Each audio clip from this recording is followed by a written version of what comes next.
You're ready to break into finance, but the problem is you don't know what role to apply for. Investment banking, wealth management, consulting. Right now, they all blur together. And if you're thinking, I don't want to close any doors, then you're not alone. I've been there.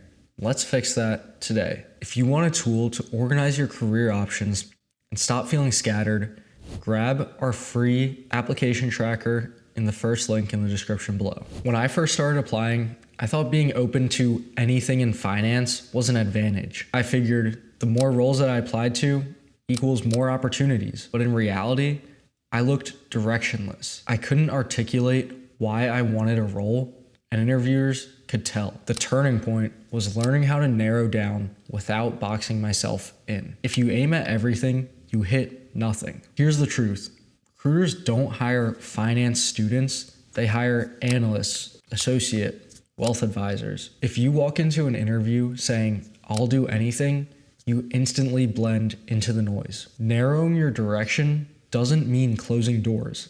It means opening the right ones. When you sit down for interviews, you need to be crystal clear as to why you want the role and why you're the best one for it. Applying to every role with finance in the title makes that so much harder than it needs to be. Instead, you should pick a couple roles that you really want to pursue and double down on those. And that's what we'll talk about next with the 2-chat test. Think of it like taste testing careers before you buy. You know when you go into those ice cream shops and you can ask for a little sample of the different flavors so you can try out any that you may be interested in before you commit to buying a full cup of the flavor. You can do the same thing for your career options. Instead of applying blindly, pick 1 or 2 roles that sound interesting and set up 2 coffee chats in each lane. After 2 chats, you'll know if the work excites you or drains you. That's how you taste test without committing. Most students never do this and end up wasting months applying to roles that they don't even want. What makes roles different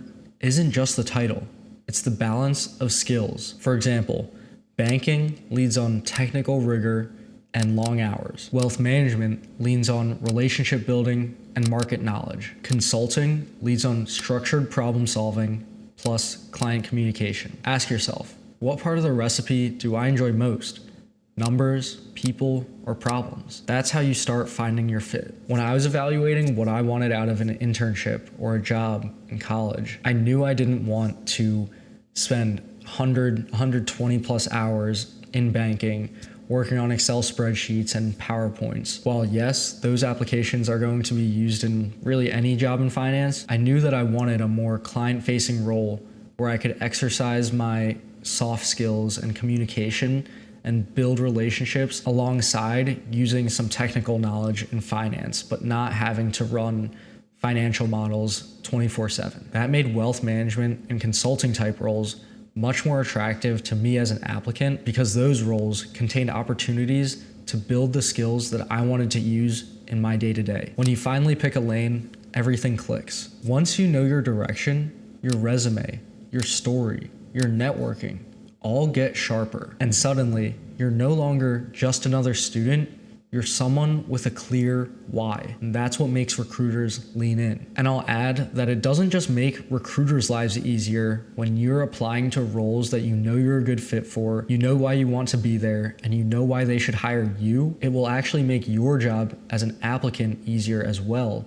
Because next time you see the next finance operations role, if you know that's not what you want, you won't have to waste calories trying to send an application through just because it has finance in the title. Once you've narrowed down your path, your next step is making sure your resume speaks that same language. Watch this video next on the 5 biggest mistakes students make on their resume.